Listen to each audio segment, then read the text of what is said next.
Il y a de petites questions qui ont le pouvoir d'amener au vertige. Et à cause d'un esprit vagabondeur, je me suis souvent laissé happer par un flot de pensées, ce qui arrive généralement la nuit. Nombreux sont ceux à être torturés par une recherche de réponses qui refuse de se présenter. Surtout pour une interrogation bien particulière, d'apparence insoluble, mais que l'on va essayer de résoudre ensemble. Et si j'avais fait d'autres choix, je serais qui ? Peut-être que ma vie aurait été plus heureuse. Ça m'arrive de le penser, et ça me terrifie. Comme toutes les autres questions, généralement c'est un point de départ simplissime, aux ramifications démesurées. Mais celle-ci s'avère sensible au changement. Chaque élément intégré est capable de rabattre les cartes. Elle est pourtant banale, tout le monde s'est demandé ça un jour, certainement dans les mêmes conditions. Alors comment quelque chose d'aussi banal peut-il faire aussi peur ? Peut-être que c'est le vide insondable, que l'on n'y trouve aucun écho à nos interrogations. Peut-être aussi de devoir vivre dans l'incertitude. Je ne sais pas, mais ce n'est pas la réponse que je cherche. La réponse que je voulais, je l'ai trouvée. Au cours d'une soirée, je m'affale dans mon canapé, à la recherche de quoi m'occuper.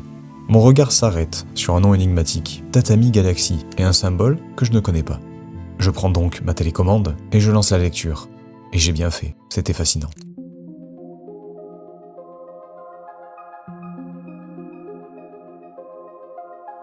Malgré une première crispation en constatant le style de dessin, loin de nos codes habituels, que j'ai presque par réflexe qualifié de laid, je me trouve rapidement projeté dans l'histoire de Watashi. Un jeune étudiant, fraîchement arrivé à la faculté, désespoir plein la tête. Il compte bien changer de comportement après des années de lycée sans intérêt, pour enfin faire de nombreuses connaissances et si possible vivre une romance avec, comme il le dit, une fille aux cheveux sombres. Première résolution à prendre, s'inscrire dans un club. Les activités extrascolaires au Japon ont une grande place dans le cursus des étudiants. Il jettera son dévolu sur le club de tennis. Mais comme une autre sorte de monolithe version étudiant, Watashi ne s'intégrera pas comme espéré. Pas d'amis, et encore moins de filles à ses bras. En contemplant cette entrée en matière aussi banale que visuellement dérangeant, j'ai pu quand même m'accrocher à une première branche. Un personnage venu tout autant trouver Watashi que moi. C'est un certain Ozu, l'ami dont personne ne veut. C'est un petit démon qui n'annonce que des emmerdes. Apparemment, sur 10 personnes qu'il rencontre, 8 pensent que c'est un monstre, et 2 savent que c'en est un. Mais j'ai beaucoup d'affection pour ce genre de caractère. Les écorchés de la vie, les marginaux, les fous, ils paraissent toujours plus humains que les personnes dites normales, autant à travers un écran que dans la réalité. Ces deux rebuts vont se lier dans une frustration commune, celle d'avoir été rejetés par tous les étudiants qui les entourent, ce qui va les pousser à une rancune active et à jouer les briseurs de cœur. Tirer des feux d'artifice sur les couples au bord de la rivière, devenir des intermédiaires mal intentionnés à la genèse d'une relation, et bien d'autres méthodes douteuses vont rimer leur quotidien. Une aventure au jour le jour, qui, dans l'essence, semble être faite pour résonner quelque part dans mon esprit, comme si nous avions partagé un même bout de chemin. Je commence même à apprécier le délire qu'on me propose. Chaque minute se fait de plus en plus étrange, avec par exemple une voyante déblatérant une prophétie aussi floue que sa grille tarifaire. Un dieu préposé au mariage que Watashi a pu rencontrer, à la fois voisin de palier et cette fois redoublant à la fac. Et en plus de ça, il n'arrive pas à donner le même nom 2 fois de suite. Il hésite d'ailleurs à lier les destins de Watashi et son disciple Ozu à une certaine fille, Akashi, une jeune fille froide et insondable, capable de glacer d'un mot ou de fusiller d'un simple regard tous les élèves s'approchant d'elle. Sauf Watashi. Même si à ses yeux il reste un idiot, elle lui sauvera quand même la mise, quand Ozu a la bonne idée de s'éclipser, pour ne pas payer le restaurant avec son ami. Évidemment, notre étudiant ne semble pas lire entre les lignes, ou ne le veut pas.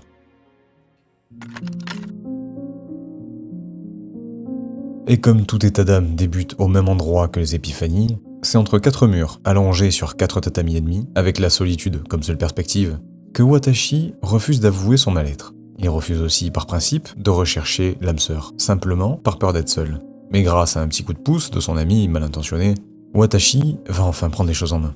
D'autant plus que résonne dans sa tête la prophétie de la vieille voyante, qui parlait justement de ne pas laisser passer sa chance. Une chance bêtement accrochée à son ventilateur. Un objet, un porte-clés plus précisément, qui appartient à Akashi. Alors c'est parti, pour réveiller Dieu qui lui avait l'air de dormir profondément, pour lui demander de bousculer le destin. Ça sera lui avec Akashi et personne d'autre. Mais rien d'exceptionnel, ce sera juste un simple rendez-vous au festival se déroulant sur le pont de la ville.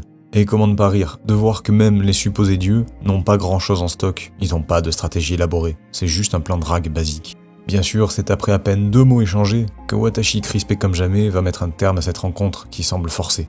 Nous aurions certainement été peu à faire mieux. Mais le diable n'est pas loin, et Ozu a vu la scène perchée au-dessus de la foule, et nous enlève les mots de la bouche, en sommant son ami d'y retourner et de ne pas rater cette opportunité. C'est bien un disciple du dieu préposé au mariage, qui arrive en plus à me faire sourire à chacune de ses apparitions, surtout quand il est travesti, sans que je ne saisisse immédiatement pourquoi. Sauf qu'en réalité, il a des problèmes, et il se cache, histoire de ne pas être reconnu. Tous les gens qui lui en veulent sont là, prêts à lui faire payer, certainement, toutes ses mauvaises blagues. Dans la bousculade de la foule, Ozu glisse du pont, et Watashi qui se précipite vers lui est aussi reconnu comme le complice. C'est dans ce court instant suspendu dans les airs qu'il nous livrera ses regrets, les mêmes que l'on a pu avoir un jour. Pas pour les mêmes raisons j'imagine, mais au final équivalent dans sa substance, celui d'avoir fait certains choix de vie qui n'étaient pas les bons, et d'être passé à côté de ceux qui auraient été capables de le mener à un destin totalement différent, certainement plus lumineux. Pour lui, choisir un autre club que celui de tennis aurait certainement donné une vie étudiante bien meilleure. C'est là où la série commence à se dévoiler.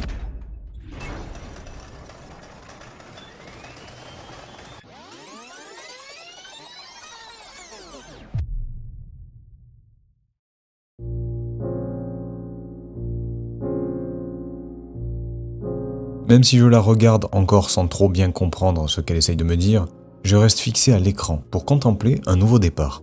Cette fois-ci, c'est dans un club de cinéma, puis de cyclisme, puis de softball, et ainsi de suite. Chaque épisode lancé se trouve être la manifestation de la question brûlante, du « et si ».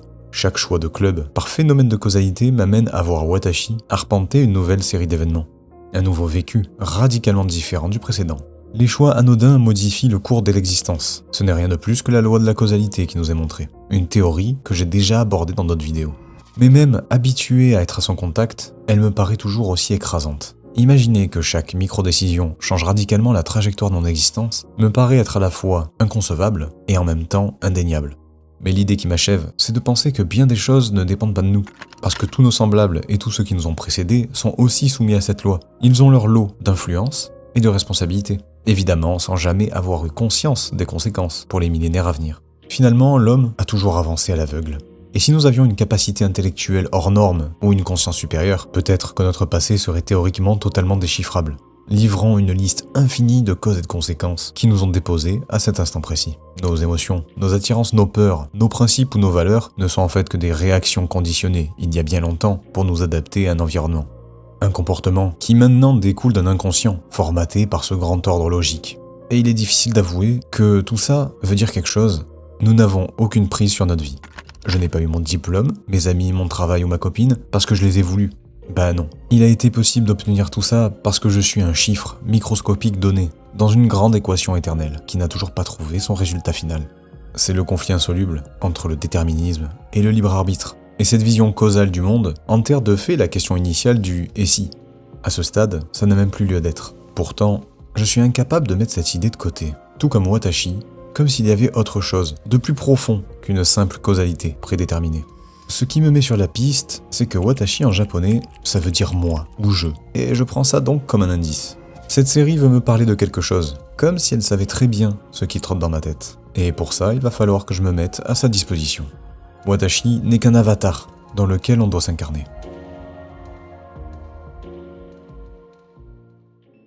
Et à mesure d'être témoin de ces mille aventures, j'observe quelque chose, des constantes. Ozu est toujours là, tout comme le dieu feignant, tout comme Akashi, la voyante, et d'autres encore. Tous et toutes se gravitent autour mutuellement. Ozu sera toujours un ami super border, quoi qu'il advienne. Akashi restera la fille froide mais attentive, et romance en suspens. Le dieu préposé au mariage sera toujours lui un guide feignant, mais respecté de tous. Et l'énoncé de la prophétie restera toujours la même, celle de ne pas rater sa chance. Des constantes qui commencent à me poser problème en vue du propos de la série. Pourtant, si nous sommes soumis à la causalité, au hasard, à la théorie du chaos ou à la loi de l'entropie, appelez ça comme vous voulez, comment des constantes peuvent-elles exister ? Tatami Galaxy ne s'amuse pas à remettre en scène simplement les mêmes personnages, sans raison ou par facilité scénaristique. Ozu nous glisse une phrase à chaque fois. Quoi que tu fasses, quelles que soient tes décisions, tu seras toujours le même. Et quand on cherche un peu, c'est vrai que l'on vit en permanence dans des constantes.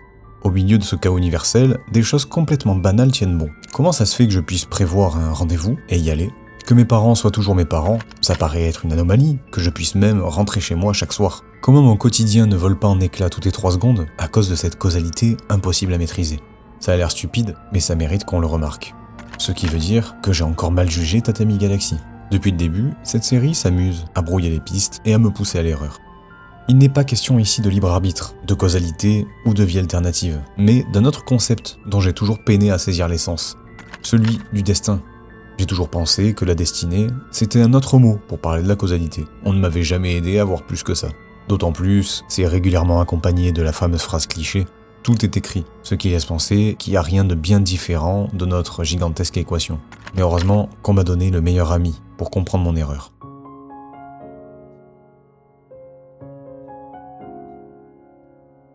Lui, il est très au courant de tout ça. Il mène encore plus de vie que Watashi, à travers encore plus de clubs et d'activités parallèles. Tellement que l'on ne peut pas les dénombrer. À chaque épisode, il disait à son ami de galère « Nous sommes liés par le fil noir de la destinée ». Mais comme Watashi, j'avais bêtement accolé ses paroles à une sombre promesse. La destinée, c'est la constante dans le hasard, ou la constante logée dans n'importe quelle réalité, écrite par la causalité. Le destin, ce sont les éléments qui, quelles que soient les données initiales de l'univers, seront toujours là. Une image simple pour expliquer cette vision, c'est de considérer le destin comme un bateau immense, conduit par un capitaine totalement isolé des autres passagers. Il y a un trajet prédéfini, et il s'y rendra quoi qu'il arrive. Il subira les mêmes tempêtes, les mêmes accalmies et jours ensoleillés, comme si nous vivions les mêmes amitiés, les mêmes romances, les mêmes galères, les mêmes grands moments de la vie, quelle que soit l'existence que l'on mène. Parallèlement, dans ce bateau, nous sommes libres d'aller et venir dans les couloirs, les salons et les chambres. On peut vivre les expériences que l'on a choisies sciemment, comme de s'inscrire dans un club plutôt qu'un autre, sans que cela n'influe sur le trajet. C'est pour ça que quel que soit son choix, Watashi et les autres seront toujours amenés à se revoir.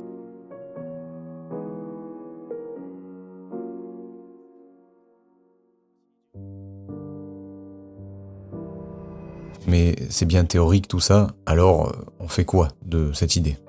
On change simplement de regard, ça paraît bête à dire. Comme de toute manière, Ozu restera toujours égal à lui-même, ça ne sert à rien de ronger son frein et de cracher sur l'odieuse personne qu'il est. Il usera toujours toute sa ruse pour lier son destin à Watashi. Un destin qui dépasse les frontières du temps et de l'espace. En un sens, c'est fort. Ce n'est peut-être pas le monstre que l'on imagine. C'est ce dont Watashi prendra conscience, pour enfin voir les qualités derrière cet être humain particulier. Ozu a même tenu secrète une relation qu'il avait avec une fille, pour laquelle il est prêt à tout essayer, histoire de la rendre heureuse. Quitte à voler un dirigeable pour lui faire voir le festival du ciel. Ce ne sont pas les monstres qui font ça. Ozu n'a jamais été responsable des problèmes de Watashi. En fait, sans lui, Watashi ne se serait certainement pas amusé autant. Akashi, elle, était réellement l'occasion à ne pas rater. C'était la copine dont il avait besoin, celle qui lui était destinée, pour transformer ses années de facultés aigres en meilleures années de toutes. Il fallait juste assumer que des sentiments étaient nés dès la première rencontre.